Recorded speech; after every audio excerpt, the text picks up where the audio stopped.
8 फरवरी 2024 से 2025 तक क्या कुछ होता रहा, इलेक्शन के बाद एक साल कैसा रहा, अहम तफसीलात।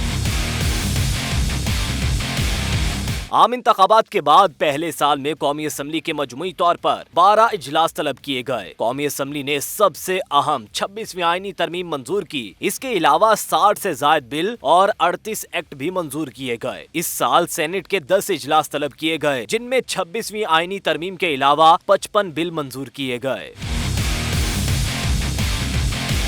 आम इंतखाबात के बाद सबसे अहम मरहला मखसूस नशिस्तों की तकसीम का था। इलेक्शन कमीशन ने मखसूस नशिस्तें दीगर सियासी जमातों में तकसीम करने का नोटिफिकेशन जारी कर दिया था। मामला सुप्रीम कोर्ट गया, फैसला भी आया, लेकिन एक साल गुजरने के बाद अब तक भी कौमी असम्बली की 23 मखसूस नशिस्तें किसी भी जमात को देने का फैसला नहीं हो सका है। तहरीक इंसाफ ने इमरान खान की रिहाई के लिए मुख्तलिफ औकात में इस्लामाबाद का रुख किया और एहतजाज और धरनों का ऐलान किया। 24 नवंबर को इमरान खान की रिहाई के लिए एक फाइनल कॉल दी गई। पहली मर्तबा इमरान खान की अहलिया बुशरा बीबी भी अली अमीन गंडापुर के हमरा इस्लामाबाद आई। पुलिस और रेंजर्स की जानिब से शेलिंग और ऑपरेशन के बाद डी चौक को खाली करा दिया गया और अली अमीन गंडापुर और बुशरा बीबी धरने के मुकाम से खैबर पख्तूनख्वा फरार होने में कामयाब हो गए। इससे पहले भी अली अमीन गंडापुर इस्लामाबाद पहुंचकर खैबर पख्तूनख्वा हाउस में छुप गए थे और बादजा वहां से फरार हो गए थे।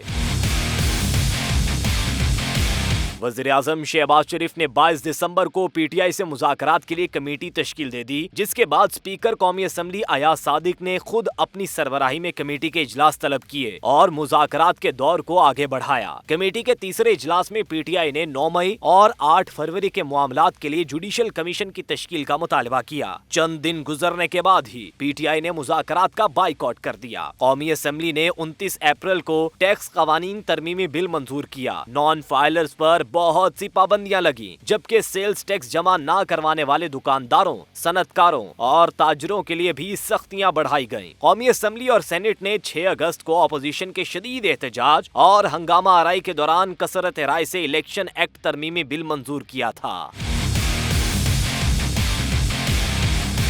20 अक्टूबर को इत्तेहादियों और मौलाना फजलुर रहमान समेत अपोजिशन के कुछ अराकीन की हिमायत से 26वीं आईनी तरमीम मंजूर कर ली गई और आईनी बेंच का कयाम भी अमल में आया। कौमी असम्बली ने 5 नवंबर को फौजी सरबराहान की मुद्दत मुलाजमत बढ़ाने का बिल मंजूर किया, जिसके बाद अब आर्मी चीफ समेत तीनों मुसल्लह अफवाज के सरबराहान की मुद्दत मुलाजमत को 3 साल से बढ़ाकर 5 साल कर दिया गया है। इसी रोज सुप्रीम कोर्ट के जजिस की तादाद को 17 से बढ़ाकर 34 और हाई कोर्ट के जजिस की तादाद को 9 से बढ़ाकर 12 करने का बिल भी मंजूर किया गया। 25 अक्टूबर को चीफ जस्टिस काजी फायज ईसा अपने ओहदे से रिटायर्ड हो गए, जिसके बाद 26वीं आईनी तरमीम के तहत जस्टिस याहिया अफरीदी को चीफ जस्टिस के ओहदे पर तैनात किया गया।